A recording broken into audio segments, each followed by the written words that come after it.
Welcome fans of Fate Grand Order. I am Avon, you're watching FGO Tips, and I just want to say, welcome to Summer Part 2, Chaldea Heat Odyssey. If you're interested, we discussed the mechanics of this in the Summer Event Overview Guide, but for now, I want to run through something we didn't discuss yet, setting up your support lineup.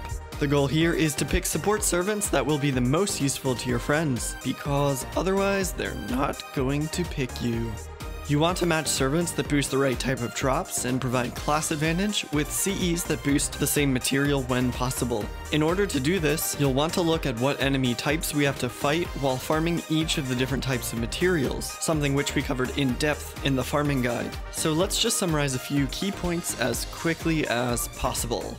After clearing Chapter 7, the highest difficulty level will be unlocked for the free quests, and this is where most people will spend the majority of their time farming. For oil, the reconstructed city will feature archers and sabers in the first 2 rounds, and a tougher caster in the final round, along with an archer boss. For cement, the coast will feature assassins in the first 2 rounds, and an even tougher assassin in the final round, alongside a berserker boss. For Realta, the ruins will feature sabers in the first 2 rounds, and a tougher lancer in the final round, along with an avenger boss. For Idrum, the underground factory will feature almost entirely lancers in the first 2 rounds and a tougher archer in the final round alongside a caster boss. And finally, for Ishka, the cave will feature sabers in the first 2 rounds and even a saber boss. That boss will be accompanied by a tougher caster. Knowing this, let's start with sabers.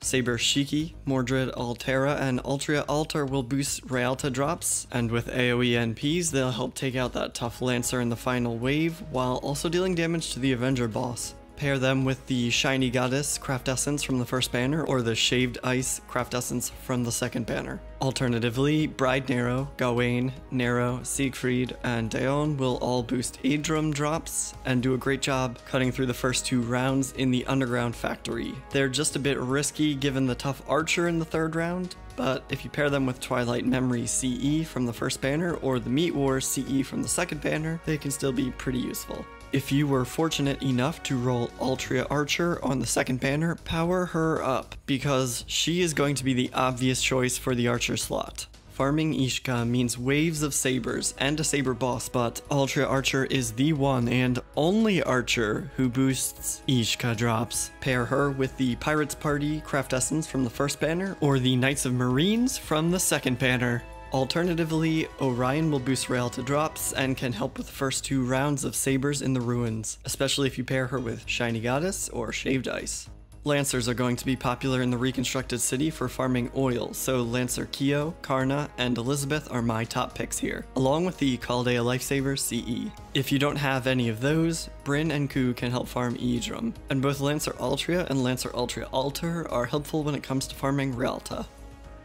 Riders are most helpful against the boss for Idrum, so look for Ozzy, Santa Altar, and maybe Alexander if you're lacking gold servants here. Since riders can help with the sub-bosses for other materials as well, you can also consider Meb, Martha, Marie, or Astolfo for Ishka, or try Rider Kintoki or Anne and Mary for oil.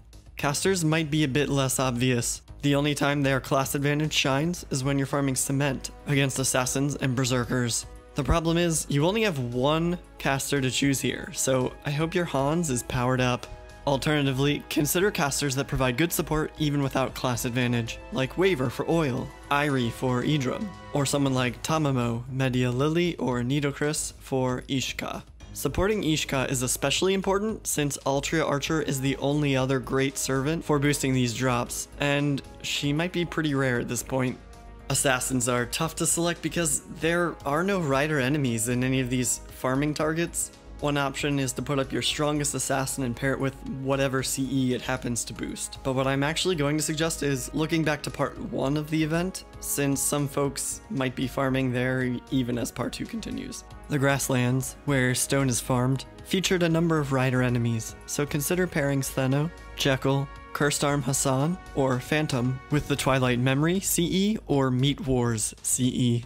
Berserkers can help out almost anywhere, but I recommend focusing on Ishka if you can, especially if you don't already have an Altria Archer, since she is the only drop boosting servant with class advantage here, other than Berserkers, which means they're going to play an important role. That means Kualter and Nightingale if you have them. Otherwise, Raiko for Idrim, Vlad for Rialta, Kintoki for Oil, or Beowulf for Cement all make reasonable picks. In the extra class slot, consider Martha for Ishka or Jalter for Oil. You can also try Jean, Shiro, or Dantes for Rialta, or high-level Mash for Cement. Depending on your current servants, you might find some slots easier to fill than others. If there's one in particular where you can't decide between two servants, consider throwing one of them in the all classes slot.